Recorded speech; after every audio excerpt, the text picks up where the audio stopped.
The Baltimore Ravens are set to take on their division rival, the Pittsburgh Steelers, tomorrow at the bank. And I don't know about you, but I have a funny feeling that the Ravens are going to be able to get the job done. In the last 9 games, the Ravens have come in second place 8 times. Would you just take a look at this record against the Steelers? This is embarrassing, pitiful even. But like I said, I really believe tomorrow will be different. And with our last win being against the Steelers in December of 2022, it's been over 2 years now. So we're well overdue. It's about that time for us to go ahead and secure a win. Why? Not only because we need to win, but because these Steelers have been chirping just a little too much for my liking as of late. And rightfully so. They have found ways to win against us. Largely, I think it's due to coaching. I think for some reason, whenever Mike Tomlin is around, his presence, his aura just shakes and rattles John Harbaugh to the core. But that's still not an excuse for not having your players prepared. Also, we need to focus as well on the mental fortitude of all of the players, starting with Lamar Jackson, not getting into your own head, but staying calm no matter what. Even if we are down a score or 2, it doesn't matter. We can rally ourselves back and come out with a victory. Here's how. But side note, let's not have to play from behind and play catch up. Let's go out there and dominate from the start. Get a commanding lead and keep your foot on the gas. Let these Steelers know that we are back and that we are in control of the AFC North. Okay, well, we're not really in control of the AFC North right now, but we're working on it, okay? Let me just have that, okay? Let me have it. The reason why I think tomorrow will be a different game for the Ravens is for one primary reason. We are going to experience, potentially, addition by subtraction. And what I mean by that is a few of our starters have made their way onto the injury report. And sadly enough, it might be that we're without a couple of them tomorrow. Let's have a look to see how these Ravens might shake things up, twist things around in light of the injuries that some of our players right now are facing. So as I take a look at this injury report that came out yesterday, I notice a few key players that have made their way to this list. The first being Nelson Agholor. Now, some might say, well, he's not a key player. Nelson, what has he really done? How many catches does he have all season? You're right, to some degree. But because right now we are in a state of influx with Deontay Johnson, and we don't know what's going to happen with him eventually, we just know that they've mutually agreed to not play him this week. We need all the help we can get. To me, this is an all hands on deck type of win. So Nelson Agholor with his 1 or 2 catches, we need him. But it looks like he might be questionable because he's not cleared concussion protocol. So that might be one. We'll now have to look to another wide receiver. Well, that brings up Rashad Bateman, yet another individual who's made his way to this injury report, who I think could be a big loss for us if we don't have him available for Saturday's game. The reason being is because Lamar Jackson and Rashad Bateman have connected on the deep ball very well this season.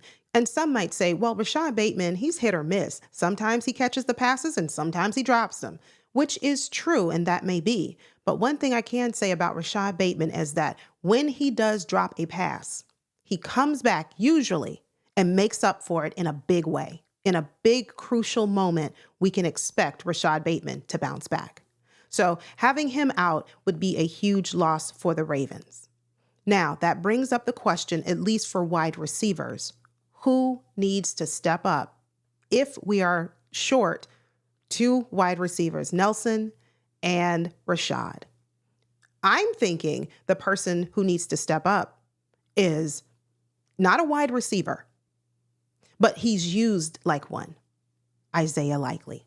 He's been relatively quiet these last few weeks, and he's not really done a whole lot in terms of contribution. But especially going up against a tough defensive front like the Steelers, short intermediate passes is what I think is going to be the formula for success the majority of the time. And if we can rely on screens to Zay, and then we can get the ball out quickly to Likely, I think we're in good shape. And now this. Here is where I think the Ravens can really start to shake some things up for the better. I never like to see anybody's name appear on any injury report because my hope is that we're all healthy, all of our players are ready to go, and both teams even, because I like to see us healthy versus them healthy so that there's no excuse when we beat them. Well, it was just because our players were injured. I don't want to hear it, but it is what it is. We have guard Daniel Falele, who is listed as questionable with a knee injury.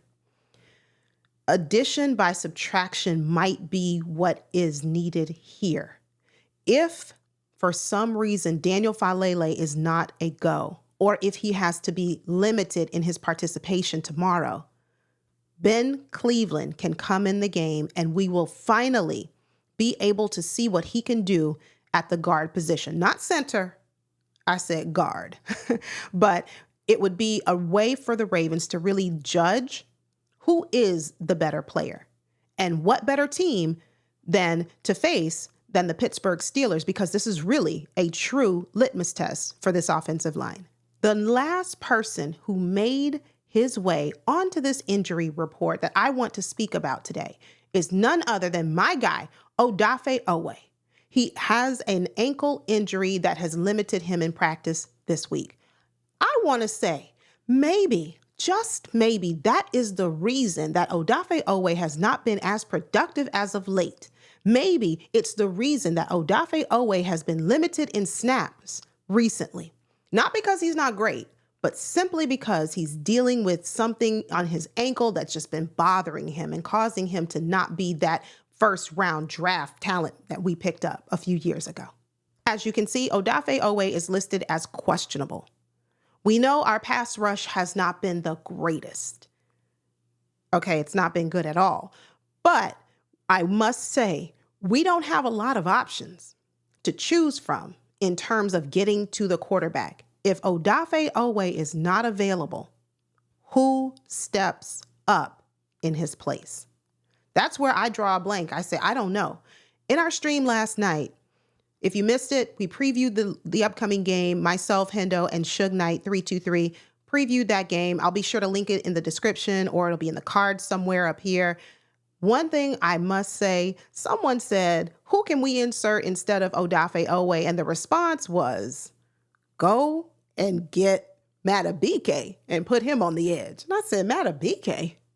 He barely can do his job in the interior. Leave a comment down below and let me know what you think. If Odafe Oweh cannot go tomorrow, who do we have to replace him to really get some pressure on the quarterback to make Russell Wilson's day miserable? Who is that person? We know we've been relying heavily on Kyle Van Noy, but he's older.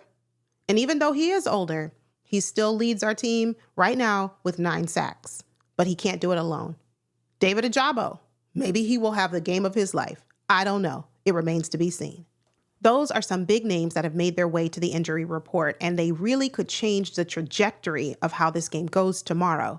We all know that because we have Lamar Jackson, when we have 8, there's always a chance.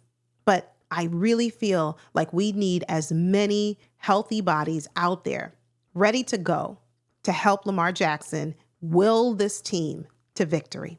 Before I go, one final thought that I have that must happen for these Ravens tomorrow is that Justin Tucker continue to show that he is back. Last week, he went 5 for 5, and we need to make sure that he does not miss this game, because when the Ravens play the Steelers, it's always a very close matchup, usually with one team winning over the other by 1 score. This game could really come down to a field goal. And if so, Justin Tucker, are you ready? Well, that is all I have for you today. Thank you for watching. I will see you very soon. And by soon, I mean tomorrow, where Hendo, myself, and Suge will live stream the Ravens versus Steelers, the second and final matchup between the two in the regular season. Take care, family. Thanks for watching. Don't forget to like, comment, subscribe, and head over and watch one of my last videos.